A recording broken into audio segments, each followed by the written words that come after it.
আসসালামু আলাইকুম ওমান প্রবাসী ভাই বোনেরা। ওমান থেকে 5টি কারণে প্রবাসীদেরকে দেশে পাঠিয়ে দেওয়া হতে পারে। 5টি কারণে যারা আমরা ওমানে কর্মী আছি, কাজ করি, তাদেরকে দেশে পাঠিয়ে দিতে পারে বা এই পাঠিয়ে দেওয়ার অধিকার আছে ওমান সরকারের। এর বাইরে যদি কোনো মেজর ইস্যু না থাকে তাহলে ওমান সরকার কখনোই একজন প্রবাসীকে দেশে পাঠিয়ে দিবে না বা দেয় না। এটা হচ্ছে আইন বিরুদ্ধ আর কি, যদি আপনাকে জোর করে দেশে পাঠিয়ে দেয়। আজকে জেনে নেব এই 5টি কারণ, ল অনুযায়ী 5টি কারণ কি কি, সেই বিষয়গুলো আজকে বিশ্লেষণ করবো এবং আমরা যারা বাংলাদেশে আছি তারা কোন কারণে সবচেয়ে বেশি আমাদেরকে দেশে পাঠিয়ে দেয়। তো আজকে যে 5টি কারণ সেটা জেনে রাখলে আমাদের সবার জন্য একটু উপকার।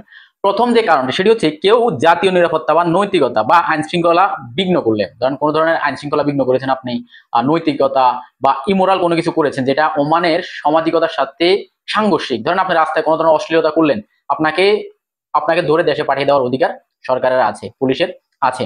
কোনো ধরনের আপনি মানুষের সামনে গিয়ে এমন কোনো কিছু করলেন যেটা আসলে সমাজের নৈতিকতার অবক্ষয়ের পরিচয় দেয়। দ্বিতীয় বিষয়টা হচ্ছে কেউ ওমানের আন্তর্জাতিক স্বার্থের ক্ষতি করলে, এটা আমরা প্রবাসী বাংলাদেশী যারা আছে তাদের জন্য এটা কোনো বিষয় না, আমরা এই ধরনের কর্মকাণ্ডের সাথে জড়িত না।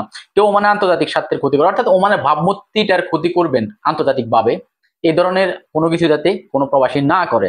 তৃতীয় যে কারণ সেটা হচ্ছে কেউ অস্বস্তিকর রাজনৈতিক সংগঠনের সদস্য হয়। এই অস্বস্তিকর রাজনৈতিক সংগঠনের সদস্য বলতে কোনো ধরনের রাজনৈতিক সংগঠন যেগুলো উগ্রপন্থার সাথে জড়িত, বিশেষ করে যেগুলো সন্ত্রাসী কার্যক্রম থেকে শুরু করে বিভিন্ন ধরনের ঝামেলার সাথে জড়িত, সেই ধরনের উগ্র কোনো রাজনৈতিক দল বা উগ্র কোনো দলের সাথে যদি আপনার সম্পৃক্ততা প্রকাশ পায় তাহলে আপনাকে ওমান থেকে দেশে পাঠিয়ে দিতে পারবে সরকারে বা পাঠিয়ে দেওয়া হবে।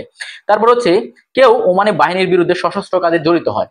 আপনি যদি ওমানের কোনো বাহিনীর সাথে সশস্ত্রভাবে আহ মানে কোনো ঝামেলাতে জড়িয়ে দেন তাহলে আপনাকে দেশে পাঠিয়ে দেওয়ার অধিকার ওমান সরকারের আছে এবং আপনাকে গ্রেপ্তার করে দেশে পাঠিয়ে দেওয়া হবে। সর্বশেষ যে জিনিসটা সেটা হচ্ছে বৈধ জীবিকার উৎস না থাকা, অবৈধ অবস্থায় কাজ করা। অনেক প্রবাসী আমরা আছি এই ক্যাটাগরিতে পড়েই আমাদেরকে ওমান ছাড়তে হয়। ওমান থেকে আসলে বেশিরভাগ বাংলাদেশি মানুষ এই ক্যাটাগরির অংশ হয়ে দেশে ফেরত চলে যায়। বিষয়টি হচ্ছে ধরেন আমরা তো এখানে সশস্ত্র কোনো গোষ্ঠীর সাথে জড়িত না, ওমানের কোনো ধরনের ঝামেলা হয়, ওমানে কোনো ধরনের রাজনৈতিক ইস্যুর সাথে আমরা জড়িত না, ওমানের ভাবমূর্তি ক্ষুণ্ণ আমরা করি না। আমরা আসলে বৈধ যে ওয়ার্ক পারমিটের যা মিস ইউজ করি সেই ক্যাটাগরিতে পড়ে কিন্তু আমরা দেশে চলে যাই। এখন ধরেন আপনার ভিসা আছে এক জায়গার, এখন আপনি আরেক জায়গায় কাজ করছেন বা আমরা যেটা মিন্নি বলি, এই ক্ষেত্রে সরকারের পূর্ণ অধিকার আছে আপনাকে ধরিয়ে দেশে পাঠিয়ে দেওয়ার। কেন এই আইনটা? ধরেন আপনি আপনার বৈধ লেবার কার্ড আছে, আপনি হয়তো আপনার মালিকের আন্ডারে কাজ করছেন কিন্তু অন্য জায়গায় কাজ করছেন, কিন্তু আপনার বৈধ লেবার কার্ড আছে। কেন এই জিনিসগুলো নিয়ে তারা এই ঝামেলাটা করে? তার কারণ হচ্ছে বৈধভাবে যদি আপনি মালিকের আন্ডারে কাজ না করেন, অন্য জায়গায় কাজ করেন, তার মানে হচ্ছে আপনার উপর আপনার মালিকের কোনো নিয়ন্ত্রণ নেই। আপনি যে কোনো সময় যে কোনো জায়গায় চলে যেতে পারবেন, যে কোনো ক্রাইমের সাথে জড়িয়ে যেতে পারবেন। কিন্তু আপনি যখন আপনার মালিকের আন্ডারে থাকবেন তখন লোকাল একজন গার্ডিয়ানের আন্ডারে কিন্তু আপনি থাকেন এবং তার তত্ত্বাবধানে কিন্তু আপনি কাজগুলো করেন। তাহলে আপনি একটা ল মেনে চলার প্রবণতা আপনাকে থাকবে।